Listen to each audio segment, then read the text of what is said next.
Olá, tudo bem? Então, na conversa de hoje, a gente vai estar falando sobre a questão da divisão histórica, essa divisão tradicional que a gente até gravou um vídeo comentando um pouquinho assim de forma resumida sobre esses períodos aí. E hoje também vou estar refazendo esse vídeo em um outro layout, né, uma outra forma, desse jeito que você está vendo aqui, para que a gente consiga entender um pouquinho melhor desse jeito.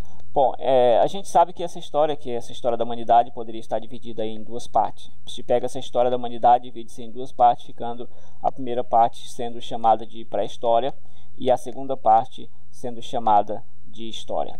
Então a pré-história seria todo aquele período que de 4.000 anos antes de Cristo aí até o surgimento do homem, ou vice-versa.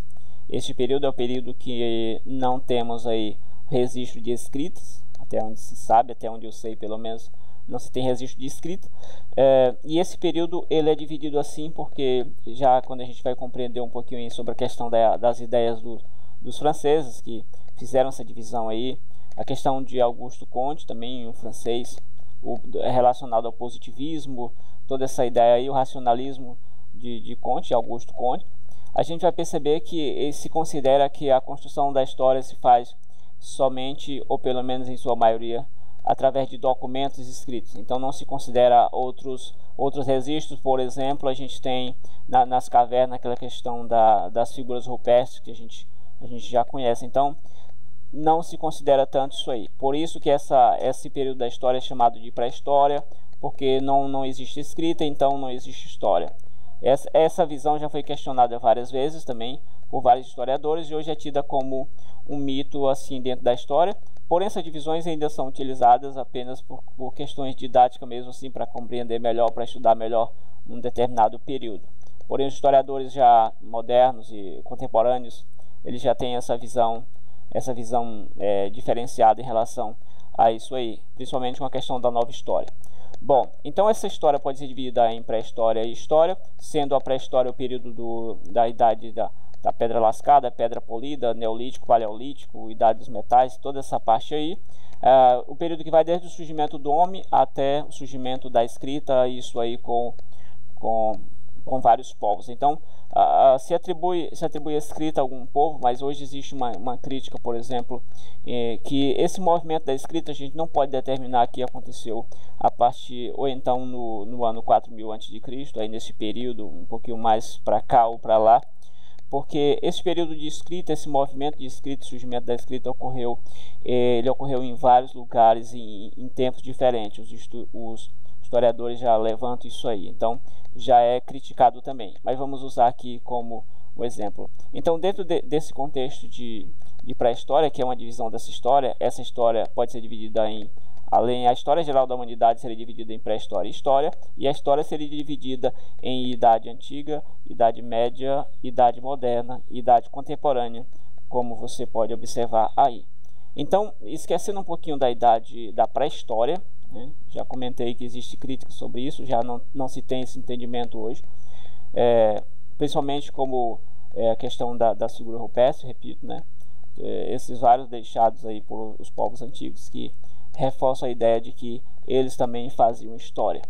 Bom, então essa divisão da história em si, começando-se primeiro pela Idade Antiga. Dentro dessa questão da Idade Antiga, a gente tem muitos elementos aí, muitos povos, por exemplo, os hebreus, a gente tem, por exemplo, os egípcios, a gente tem os sumérios, todos esses povos mesopotâmicos aí, a gente tem os gregos e romanos aí nesse contexto todo dessa história antiga.